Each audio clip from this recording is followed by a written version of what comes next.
Scott, we got an absolute cool, wicked game we're talking about today. We're talking about Wall World. This one was a bit of a shock. Kind of came out of nowhere, and then you and I've been in it. We've been playing it. Dude, I've been loving every single minute I played.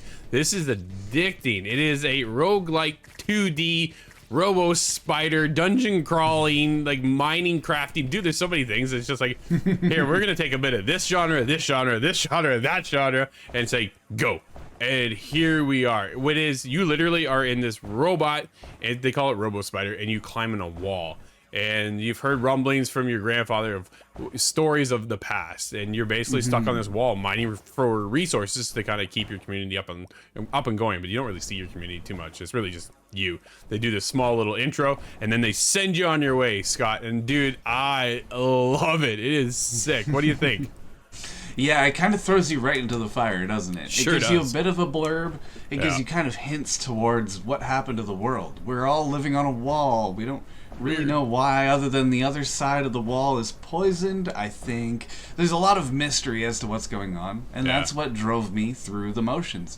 You're going through and hollowing out these caves, and that kind of seems a little mundane, but really what you're doing is surviving over time. And that's where the roguelite element comes in. You're trying to build up your spider in between caves and move along this wall, surviving fights the entire time. There's one you missed there, actually, tower defense. You can build towers up outside of your mines, and then that will prolong the fight.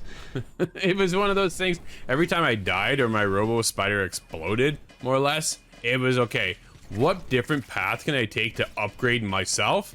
Or do I go to upgrade my Robo Gear or my Robo Spider, or do I actually upgrade the gear I find as I'm out mining for resources, right? Every run is obviously a little bit different, so you're kind of playing on the fly. But each time I did it, I was like, okay, maybe this time I'm gonna go this way. And I mined every resource possible, dude, so that when I did die, I go back to the beginning, and then I'm like, okay, I'm gonna go for the health upgrade for my Robo Spider, so he's a little bit more durable, or I'm gonna go this way instead. And then you keep going, I'm like, yo, there's a lot kind of going on when you get further along in the game, and it just kept me going back for more, wanting to do another run and another run. You get these 20-minute increments of game time, and then it kind of recycles itself. But for the most part, you're trying to last 20 minutes, Scott. It's not that easy, man. Not easy at all. But I loved it. It was awesome. 20 minutes is what you think would be a short time, but it's not. It's not in this fight, and that roguelite is very effective. It does have you coming back for more with zeal each time, and I was having such a hard time finding some of the items that I wanted to upgrade further on as you go, but between runs you can upgrade, and that's really where you're going to get some progress. You're going to have a hard time the first few runs, and eventually you'll have that breakthrough moment. Okay, now I'm starting to see some of the mysteries around. I don't want to give away too much, but there are some sights to see, although I would recommend against climbing upward. It's worth knowing we did get an early access look at the game, so there is supposed to be some updates coming down the road. And one of the issues I had was a crash. I poked through the wall and I saw something that was very interesting. I thought, ooh, okay, well, I wonder what's above the wall. I crawled up for probably about 5 or 6 minutes, and then the game froze.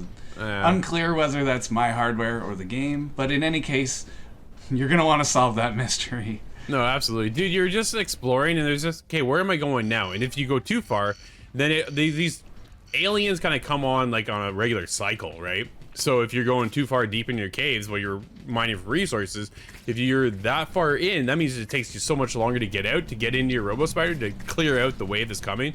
You know, I got a missile, I'm using my homemade missile, and that's going, and then I got this drone that's out there and is hovering around helping me and stuff. Like, there's just so many things. Each time was just like, yo, I can't wait to, okay, I died, who cares, I'm back in.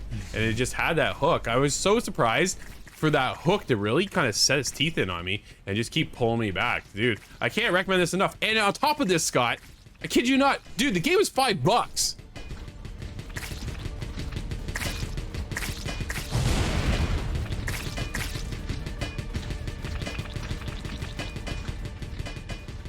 Scott, I think it's pretty safe to say, dude, we've had a blast. What are you scoring this game?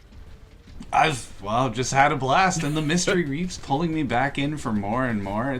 It's got a really satisfying loop. I'm there with an 8.5 out of 10. This one really grabbed me, but it's so simple.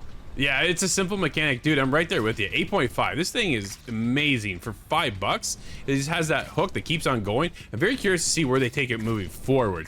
How else can they innovate on this and keep us around and wanting to play more? But as of right now, dude, they just can't get enough. 8.5 is just you have to pick it up. It's $5.